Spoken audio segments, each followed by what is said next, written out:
Assalamualaikum warahmatullahi wabarakatuh. Baik, teman-teman semua. Pada kesempatan ini, saya ingin sharing kepada teman-teman karena kemarin kita ingin mengadakan Zoom, tetapi kemungkinan waktu teman-teman yang sangat sibuk. Jadi, saya pikir saya tetap ingin berbagi dengan cara yaitu melalui presentasi slide yang telah saya buat ini. Jadi sebenarnya saya pengen menggunakan Zoom itu bisa langsung tetap muka dengan teman-teman karena kita juga sudah lama tidak bertemu dan berkumpul. Dan yang kedua, kita bisa langsung tanya jawab bagian mana yang mungkin masih jadi kendala sehingga skripsinya sampai detik ini belum dimulai atau belum selesai. Jadi, saya ingin menjelaskan tutorial singkat yang saya pikir sudah saya rangkum untuk teman-teman bisa mulai bagaimana sih mempersiapkan skripsi ini dari awal, dari judul hingga kita bisa kompre dengan tenang dan damai, dan juga mendapatkan nilai yang terbaik. Jadi sebelumnya disclaimer saya menggunakan gelar di belakang yaitu S-Food, dan alhamdulillah saya sudah melakukan kompre beberapa bulan yang lalu, dan insya Allah kami akan melakukan yudisium dan wisuda di bulan Oktober ini. Mohon doanya agar diberikan kelancaran dan kemudahan. Jadi kita mulai saja daripada kita terlalu lama. Nah, untuk yang pertama yaitu kita bahas di judul skripsi. Jadi teman-teman pilih judul skripsi itu yang gampang, yang mudah, literaturnya banyak, sesuai dengan keilmuan dosen pembimbing. Jadi ini menjadi pengalaman saya. Waktu itu saya memilih judul yang begitu sulit karena judul itu diberikan oleh atasan saya. Dan itu tidak sesuai dengan keilmuan dosen pembimbing saya yaitu Bu Sri Rahayu. Itu membahas genetika tumbuhan. Jadi beliau kebetulan tidak paham dan mungkin merasa agak keberatan karena memang skripsi yang dulu ingin saya buat itu sekelas S2. Namun karena saya ingin cepat lulus, saya cari judul yang gampang, yang mudah, literaturnya banyak, dan sesuai dengan keilmuan dosen pembimbing saya. Nah, kebetulan saya kemarin memilih Ibu Sri Rahayu secara pribadi sebelum memilih dosen pembimbing. Saya melakukan komunikasi dengan beliau dan ingin beliau menjadi dosen pembimbing saya, dan alhamdulillah dipermudah oleh Allah. Jadi karena saya sudah memilih beliau dan kebetulan beliau keilmuannya ada di hama dan tanaman, maka saya ambil hama tanaman. Dan objek yang saya gunakan yaitu meranti balangeran. Kebetulan di tempat kerja saya itu ada meranti balangeran sehingga saya bisa melakukan penelitian sambil bekerja. Nah, disitulah kebetulan kemudahan yang saya dapat. Nah, saya cari juga tuh literaturnya di berbagai sumber, di Google atau dimanapun. Dan alhamdulillah ada beberapa literatur yang hampir-hampir mirip dengan yang saya buat. Jadi dengan adanya literatur itu, saya dengan mudah atau gampang menyusun skripsi yang akan saya buat atau proposal yang ingin saya buat. Jadi saran saya cari judul itu yang sudah pernah ada dan buat pembeda dari yang sudah ada. Nah, misalnya nih, saya cari judul identifikasi hama Meranti Balangeran di Persemaian Anakan Alam Pelalawan, misalnya gitu kan. Jadi pembedanya apa dari yang lain? Pembedanya adalah tempatnya. Saya ada di Pelalawan, mungkin yang lainnya ada di Kalimantan, ada di eh, Bangkinang atau di mana gitu. Jadi itulah pembedanya dari yang lain. Nah, cari lagi pembedanya apa? Saya fokusnya di mana? Misalnya, saya diidentifikasi hamanya. Jadi ada yang fokus di penyakitnya. Nah, itulah yang jadi pembeda. Terus, yang ketiga, kita usahakan dekat dengan lingkungan kita, bisa dekat rumah, dekat tempat kerja, dan lain-lain. Nah, ini yang tadi saya bilang, teman-teman cari penelitian yang gampang, yang mudah, yang dekat. Nah, teman-teman kerja di mana nih? Misalnya kerja di Badan Restorasi Gambut, ya udah penelitian aja di gambut, nah, gitu. Jadi teman-teman misalnya sekarang lagi usaha di pertukangan kayu misalnya, ya udah itu aja dijadikan penelitian gitu loh. Jadi teman-teman bisa melakukannya dengan banyak hal lah. Jadi cari judul itu yang mudah-mudah aja, yang gampang. Agar apa? Agar teman-teman bisa cepat lulus. Dan itu harus sesuai dengan keilmuan dosen-dosen kita. Misalnya kalau teman-teman itu dapat Pak Azwin misalnya. Nah, Pak Azwin ini dia ilmuannya tuh di hama misalnya atau di bagian eh, pertumbuhan tanaman. Misalnya berapa bibit ini akan tumbuh dalam waktu 3 bulan misalnya. Apa yang menjadi faktor misalnya faktor tanah misalnya. Tanahnya seperti apa yang bisa membuat tanamannya bisa lebih subur dibandingkan dengan tanah yang lain. Nah, gitu-gitu. Jadi teman-teman bisa ambil sesuai dosen kalian. Misalnya Pak Erva nih, Pak Erva di bagian eh,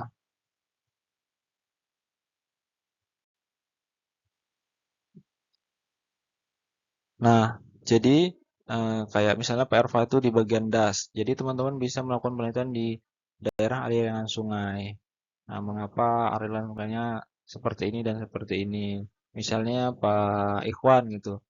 Bagaimana cara memetakan wilayah misalnya. Misalnya bagaimana memetakan wilayah arboretum.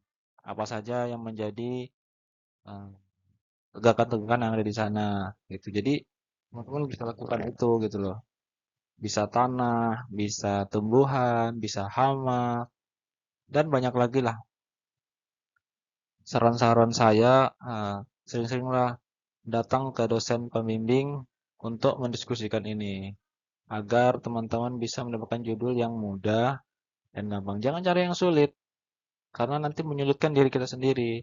Salah satunya adalah nanti ketika kita seminar proposal atau seminar hasil. Jadi kalau itu tidak sesuai dengan keilmuan kita atau kemampuan kita, nanti kita sulit untuk menjawabnya. Karena kita harus belajar lagi atau kita perlu banyak ilmu lah itu intinya. Jadi menurut saya carilah yang gampang sehingga teman-teman bisa cepat lulus karena percuma kalau kita mau berpikir, oh aku cari yang bagus, toh nilainya nanti tetap sama. Jadi lebih bagus cari yang bisa cepat lulus saja. Karena yang kita cari itu adalah kecepatan dan nilai yang bagus, bukan skripsi yang bagus. Kalau skripsi kita bagus bisa dipublikasikan, itu tidak masalah. Tapi kalau kita tidak dipublikasikan, ya untuk apa gitu loh. Jadi cari aja yang mudah, yang bisa cepat kita lulus. Oke, selanjutnya kita bahas yaitu dosen pembimbing. Nah, teman-teman mungkin kemarin sudah di-share-share juga oleh Purnama di grup kita itu tentang dosen pembimbing. Jadi, yang pertama ini kita mulai pelajari karakter dua dosen pembimbing kita. Jadi, teman-teman harus paham dosen pembimbing kita ini seperti apa karakternya. Misal Pak Azwin ini orangnya nggak pengen diganggu di luar jam kerja. Jadi, teman-teman harus chat itu di jam kerja. Jangan sampai ngechat dia misalnya di jam 5 sore atau jam 6 sore atau di pas di jam-jam dia istirahat. Jadi chat dia itu pas di jam-jam kerja, misalnya jam 8 pagi, jam 1 pagi, jam 1 siang atau jam 2 siang gitu. Tapi di jam kerja. Nah, jadi mulai karena pelajari jangan sampai dua dosen pembimbing ini berantem gara-gara kita. Jadi pernah terjadi dua dosen pembimbing itu berantem sehingga yang satu dosen pembimbing itu mengundurkan diri. dan dia hanya memiliki satu dosen pembimbing, dan ini tidak bagus bagi skripsi kita sebenarnya. Nah, yang kedua, jaga keharmonisan dengan dosen pembimbing, sopan, baik, dan ramah. Jadi teman-teman, jaga keharmonisan dengan dosen pembimbing. Itu bisa banyak cara. Misalnya bawa makanan, kue, roti pas kita lagi eh, bimbingan gitu kan. Nah, kita harus berlaku sopan, berlaku baik dan ramah. Sering-sering tegur dosen-dosen kita itu karena beliaulah yang membantu kita gitu loh. Dan kita juga sopan, misalnya ngechat itu jangan selamat pagi Pak, Bapak apakah ada di kampus? Jangan seperti itu. Jadi misalnya kalau kita ingin ngechat dosen tuh, Assalamualaikum warahmatullahi wabarakatuh. Selamat pagi Pak, maaf ini dengan Adi Saputra, NIM sekian sekian sekian dari Fakultas Kehutanan.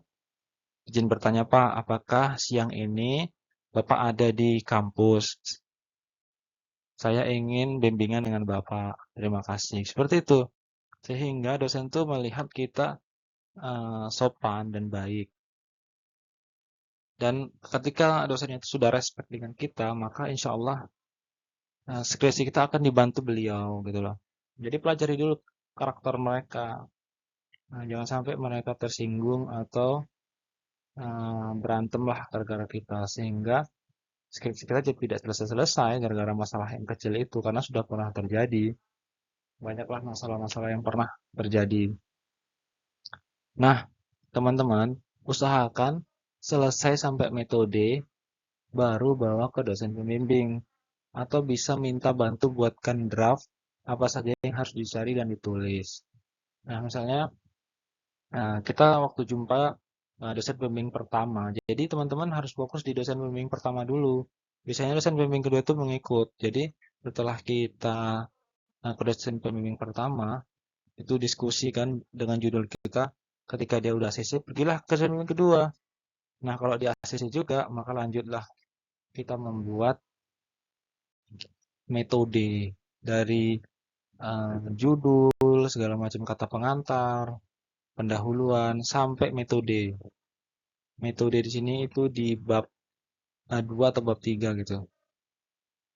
Nah, jadi kalau sudah sampai metode, ini sudah dinamakan proposal dan bisa diseminarkan. Jadi kalau misalnya teman-teman bingung sampai metode, teman-teman bisa datang ke dosen pembimbing minta buatkan draft apa saja yang harus dicari dan ditulis. Tapi dengan kata-kata yang sopan dan dengan cara yang baik. Contohnya gini, Pak, saya punya judul ini tapi masih bingung apa saja yang ingin saya cari. Tolong bantuannya, Pak. Nah, misalnya nanti biasanya diarahkan itu, coba kamu cari literatur-literatur yang sejalan dengan judulmu misalnya. Jadi kalau saya itu yang saya utamakan adalah mencari literatur-literatur yang banyak sekali. Jadi saya hampir 1 bulan atau lebih lah. Itu cuman saya habiskan untuk mencari literatur. Nah, jadi itu tadi teman-teman. Usahakan selesai sampai metode, baru bawa ke dosen bimbing. Mana yang harus diganti, mana yang harus diperiksa. Kalau teman-teman datang dengan tangan kosong, nah nanti akan disuruh pulang lagi. Nah, apa yang mau saya revisi gitu kan. Nah, kalau memang mentok-mentok kali, nah bisa minta buatkan draft atau tanya apa aja yang harus dicari dan ditulis. Nah, nanti diarahkan biasanya dengan dosen pembimbing. Tapi kalau dosen pembimbingnya sibuk atau tidak mau, jangan dipaksa cari waktu lagi. Atau minta bantu teman yang sudah lulus dan punya waktu luang untuk bisa membantu kita. Nah, pelan-pelan ya teman-teman, saya jelaskan satu persatu supaya teman-teman bisa lulus tepat waktu. Nah, yang keempat, itu pandai-pandai melobi dosen. Dan jangan ganggu waktu dia chat saat jam kerja, saat mau minta perbaikan, minta izin terlebih dahulu. Nah, ini yang saya bilang tadi. Teman-teman jangan sampai menyinggung perasaannya, jangan sampai mengganggu waktu istirahatnya, dan jangan sampai kurang ajar dengan dosen. karena memang kita harus jaga bagus-bagus dosen kita itu.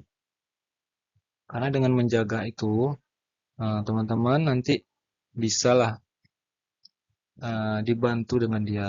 Dan alhamdulillah saya sudah mencoba dengan pandai-pandai melobi dosen ini. Alhamdulillah saya bisa lulus dengan cepat.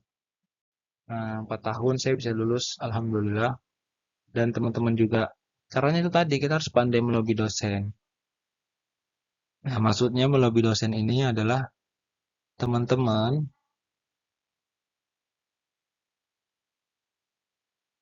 Oke, teman-teman, kita lanjut lagi. Tadi kita sampai di poin keempat, yaitu pandai-pandai melobi dosen. Nah, teman-teman harus pandai banget melobi dosen ini. Banyak sekali cara yang bisa kita gunakan untuk melobi dosen agar bisa membantu kita cepat lulus. Jadi saya itu kebetulan sangat dimudahkan sekali dalam penyusunan skripsi yang saya gunakan atau saya kerjakan gitu.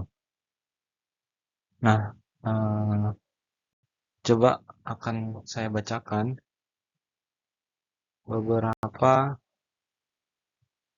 chat dengan dosen-dosen saya.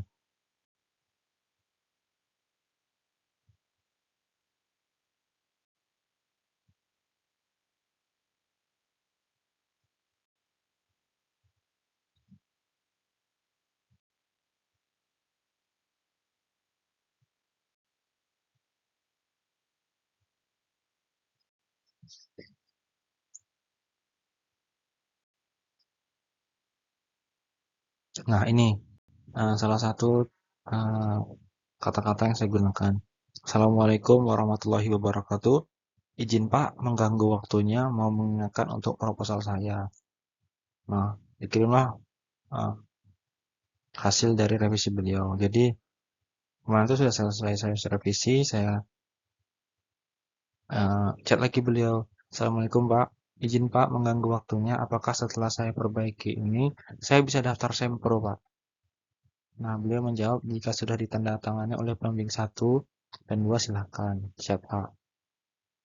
Saya itu 13 Maret ke 15 Maret. Saya chat lagi 15 Maret. Izin Pak, ini proposal saya yang sudah direvisi. Apakah sudah oke Pak? Nah, dia baca-baca dulu. Dan dia menyuruh saya menjumpai pembimbing satu untuk minta tanda tangan. Nah, saya bertanya lagi, siapa besok apakah Bapak ada di kampus? Insya Allah ada jam 10. Jadi saya di situ minta tanda tangan. Nah, alhamdulillah di 20 Maret saya sudah eh, seminar proposal. Jadi chat saya tuh, Assalamualaikum, mohon izin mengganggu waktunya istirahatnya Pak. Saya Adi Saputra dari Pautan Unilag semester 8. Mohon maaf sebelumnya ya Pak.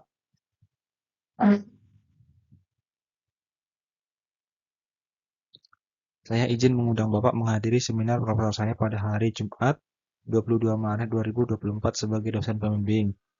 Undangan terlampir Pak. Sebelumnya mohon maaf Pak, belum bisa ke kampus untuk memberikan undangan secara langsung karena terkendala izin bekerja Pak. Mohon kesediaannya. Nah, di situ saya lampirkan undangan dan proposal penelitian saya. Jadi seperti itu teman-teman. Saya selalu mencoba chat beliau dengan, nah ini salah satunya. Maaf mengganggu waktunya Pak, izin bertanya apakah bisa untuk dijadikan peta dalam skripsi Pak.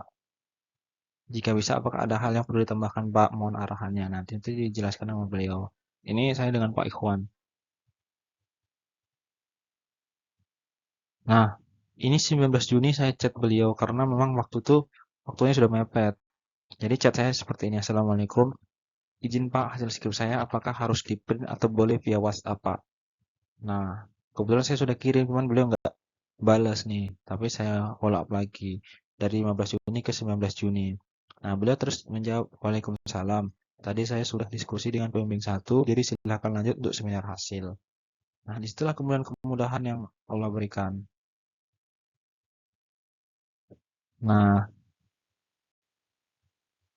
yang terakhir di 5 September ini saya chat beliau lagi.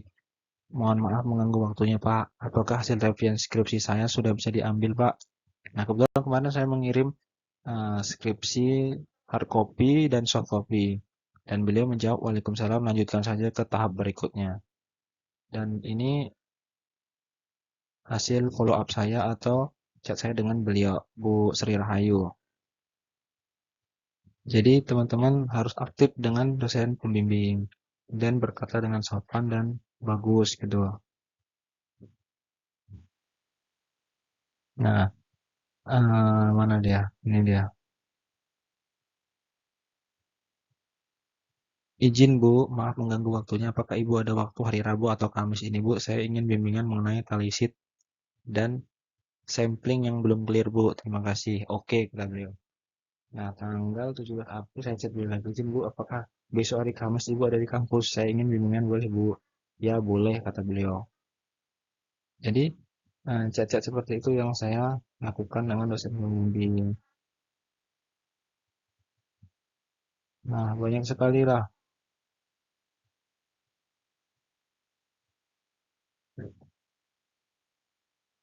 dengan beliau ini.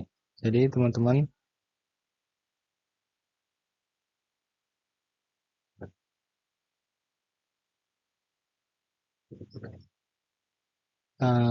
belajarlah melebih-lebih dosen. Itu tadi yang saya ajarkan ini salah satunya. Assalamualaikum. Izin mengganggu waktunya Bu. Alhamdulillah untuk chapter 19 dan revisi sudah selesai Bu. Dan sudah dibuat 25%. Apakah sudah bisa dicetak sebelumnya? Nanti malam saya cek lagi. Jadi saya follow up terus beliau. Dan minimal 5 hari atau seminggu itu saya follow up lagi.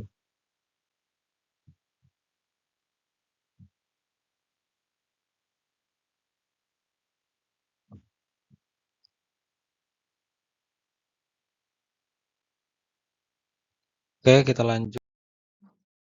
Nah, kita lanjutkan teman-teman. Tadi terputus. eh, itu kita masuk di nomor yang ketiga ini. Kita download template PPT untuk Sempro dan Semhas. Jadi teman-teman bisa cari di Google banyak sekali template PPT Sempro atau Semhas. Kalau nggak ada di Google bisa download di YouTube. Biasanya banyak di link-linknya YouTube itu. Jadi di deskripsinya YouTube itu biasanya ada. Ketik aja template PPT yang minimalis yang bagus. Jangan yang banyak gambarnya kalau bisa, yang minimalis yang bagus, tidak banyak gambar sehingga tidak eh, merusak pemandangan dosen-dosen pembahas kita atau dosen pembimbing kita. Kita lanjut.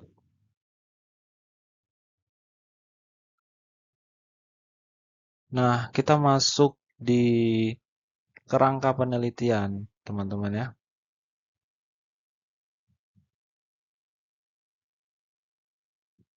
Nah, teman-teman, ketika kita sudah masuk di kerangka penelitian ini, jadi teman-teman harus pastikan punya buku bimbingan akademik, bimbingan skripsi, buku petunjuk skripsi dan kartu seminar. Jadi semua ini kita minta ke Pak Tejo.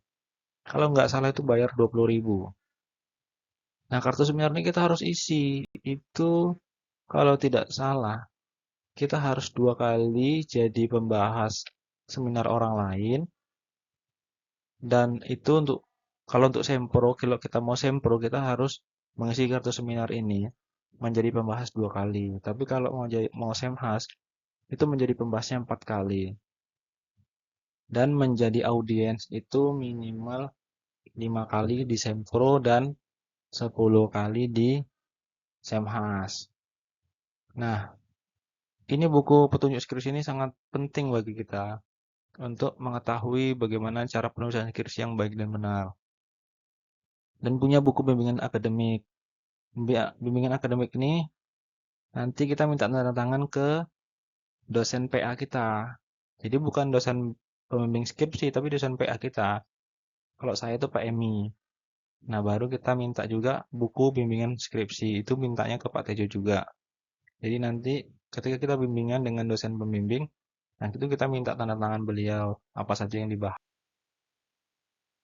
Nah, ini yang tadi yang saya bilang, teman-teman itu ikut semua seminar, baik seminar Semhas atau seminar proposal. dan jadi pembahas minimal 2 kali untuk Sempro dan 4 kali untuk Semhas. Dan jadi audiens minimal 5 kali untuk Sempro dan 10 kali untuk Semhas. 10 kali termasuk 4 kali jadi pembahas. Jadi kalau kita udah 4 kali jadi pembahas, jadi tinggal 6 lagi untuk jadi audiens. Nah, kalau itu sudah terkumpul, maka kita sudah bisa mengikuti seminar hasil. Kenapa saya sarankan untuk mengikuti yang dua ini? Jadi teman-teman di situ bisa belajar bagaimana nanti presentasi dengan baik, apa yang perlu diperbaiki, apa yang kurang. Jadi kalau ada misalnya masukan dari teman-teman, ada, oh kamu kurangnya di sini. Nah itu kita bisa catat kesalahannya itu di mana. Nanti di skripsi kita itu kita bisa lakukan perbaikan juga. Jangan sampai kesalahan itu terulang kembali. Kita lanjut next. Nah, yang selanjutnya adalah kerangka penelitian. Masih di kerangka penelitian. Jadi yang pertama itu cari jurnal sebanyak-banyaknya, buku, e-book, skripsi, dan literatur lain yang mengarah kepada judul kita. Butuh waktu sedikit lama, pakai POP atau LibGen. Nah ini tadi yang saya bilang juga, udah saya jelaskan juga tadi di depan, tapi saya jelaskan kembali. Teman-teman cari jurnal sebanyak-banyaknya, mau itu buku, mau e-book, mau skripsi, dan literatur yang mengarah kepada judul kita. Nah, teman-teman kalau mencari jurnal, nah disarankan itu cari sebanyak-banyaknya jurnal ya. Carinya itu bisa di Publish of Paris. Nah, ini bisa di-download di Google. Cari aja Publish of Paris. Itu bisa mencari banyak sekali jurnal yang bisa kita download. Kalau nanti ternyata kita berjumpa yang berbayar, ya kita bisa gunakan LibGen. Nah, nanti teman-teman bisa lihat tutorialnya di YouTube. Yang kedua, pisahkan file jurnal berdasarkan judul atau tema jurnal. Misalkan kalau bahas Meranti, Balangeran, maka teman-teman save atau buat folder sendiri khusus literatur Meranti Balangeran. Nah, jadi kalau misalnya kita membahas tentang hama belalang, jadi buatkan folder khusus hama belalang.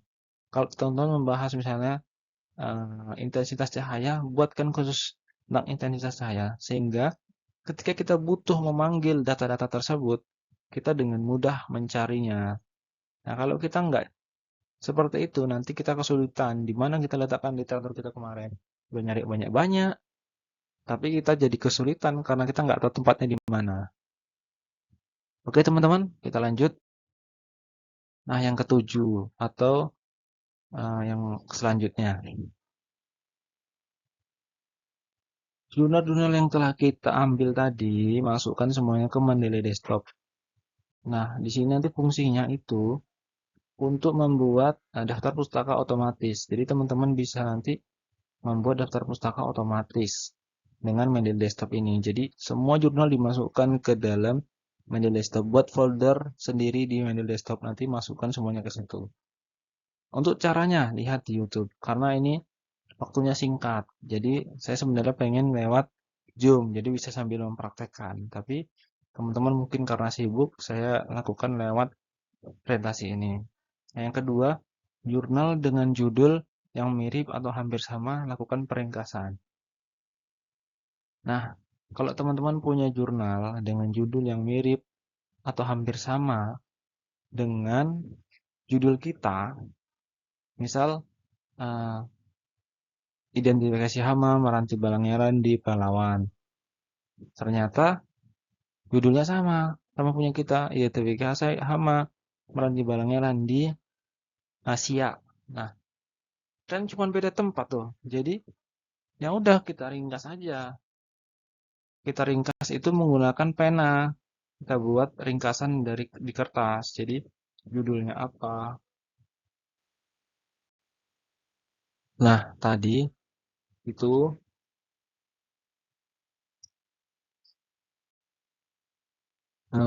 sampai ke lakukan peringkasan. Jadi, teman-teman tulis judulnya apa, pengarangnya siapa, tahun berapa, ringkas latar belakangnya, metodenya bagaimana, alat dan bahannya, cara kerjanya. Nah, nanti ini bisa kita gunakan dari berbagai judul yang mirip-mirip tadi itu. Nah, kita satukan. Jadi misalnya kita menggunakan latar belakangnya ini, diambil sebagian. Nah, kita menggunakan metode yang satunya lagi, kita ambil sebagian. Alat dan bahannya kita buat juga mirip-mirip. Cara kerjanya mirip-mirip. Nanti udah, copy-copy aja dulu. Copy, parafrase dengan ChatGPT juga bisa. Copy di parafrase, masukkan ke file skripsi kita. Itu sebenarnya tidak bagus, tapi itu cara cepatnya. Nah, yang ketiga nih, teman-teman perbanyak konsultasi kepada mentor. Jadi teman-teman saya sarankan punya mentor. Mentor di sini artinya orang yang sudah lulus dari Fakultas Kehutanan Universitas Tanjung Kuning. Nah, saya kebetulan juga punya mentor sehingga saya selalu minta bantuan beliau untuk mengajarkan bagaimana supaya saya bisa menulis dengan baik. Nah, kalau kita nggak punya mentor itu sulit. Kita mau tanya siapa, bingung sendiri. Kita harus punya mentor, carilah mentor siapa yang bisa jadikan mentor. Nah, jadi teman-teman harus cari mentor nih untuk membantu mempermudah berpikir kita. Ketika kita mentok, kita tanya ke mentor. Karena kalau desain bimbing itu nggak bisa selalu kita tanya, karena beliau sibuk. Jadi kita bisa konsultasi kepada mentor. Itulah salah satunya ya. Oke, selanjutnya. Nah, mungkin eh, itu dulu dari saya. Dan yang terakhir ini akan kita bahas kenapa kita harus lulus sekarang. Jadi, saya ingin mengingatkan kepada teman-teman kenapa kita harus lulus sekarang. Karena biaya itu semakin besar, semakin lama semakin besar biayanya. Pilihannya adalah teman-teman menunggu sampai semester 8 baru lulus atau tahun depan lulusnya. Kalau teman-teman mau lulusnya di tahun terakhir atau semester terakhir, semester 8, bukan semester 8 ya, semester berapa, semester 13 kalau nggak salah. Nah, kalau teman-teman pengen tamat di tahun itu, sebenarnya itu yang paling gampang. Jadi saya lihat itu banyak orang-orang yang diluluskan karena memang sudah masa akhirnya dia studi di situ. Kalau nggak lulus di tahun ini ya mereka DO. Jadi fakultas biasanya meluluskan walaupun skripsinya agak sedikit hancur atau kurang bagus lah skripsinya. Namun tetap diluluskan dengan nilai B. Namun kalau teman-teman menunggu sampai semester akhir, itu biaya yang kita keluarkan tuh banyak. 2.800.000. Nah, itu kita keluarkan 2.800.000 setiap bulan. Setiap 6 bulan sekali. Ditambah anggaplah 300 uang kelasnya. Nah, total teman-teman bisa mengeluarkan 3 juta setiap 6 bulan sekali. Jadi sebenarnya ini biaya yang besar kalau teman-teman harus keluarkan terus-menerus. Jadi saran saya, ya teman-teman harus lulus sekarang. Kalau memang teman-teman belum pengen lulus ya, saya sarankan cuti. Kalau ya cuti, cuti itu bayar per semester itu 500.000. Nah, dibandingkan teman-teman bayar 3 juta. Lebih bagus bayar 500.000. Kalau teman-teman bayar 3 juta tiap semester, itu berat. Lebih bagus bayar 500.000 cuti.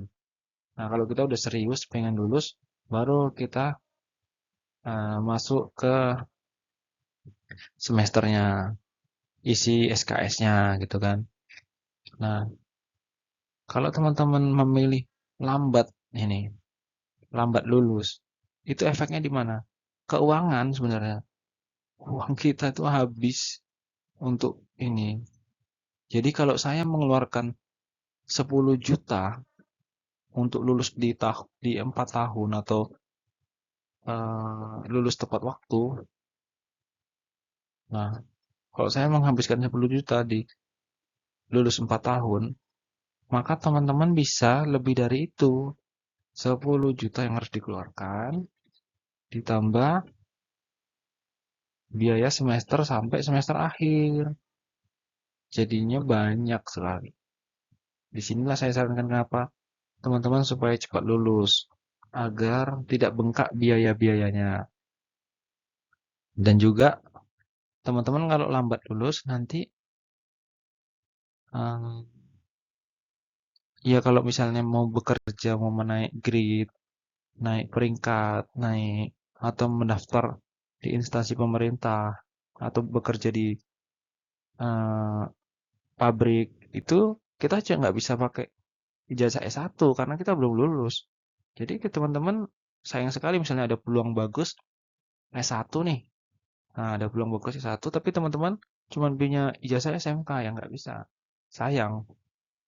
Makanya cepat lulus nanti kalau ada peluang bisa bekerja atau eh, melamar apalah gitu yang cocok dengan S1 kita. Jadi cepat lulus itu bisa untuk mempercepat kita mencari kerja baru dan juga mengurangi biaya pengeluaran kita. Nggak apa-apa kita pinjam sekarang daripada kita membiayai kuliah kita ini yang terus-menerus. Banyak nanti jadinya. Mungkin itu yang bisa saya sampaikan kepada teman-teman. Terima kasih, semoga bermanfaat. Eh, saya ucapkan terima kasih. Saya akhiri. Assalamualaikum warahmatullahi wabarakatuh. Mohon maaf jika ada kesalahan.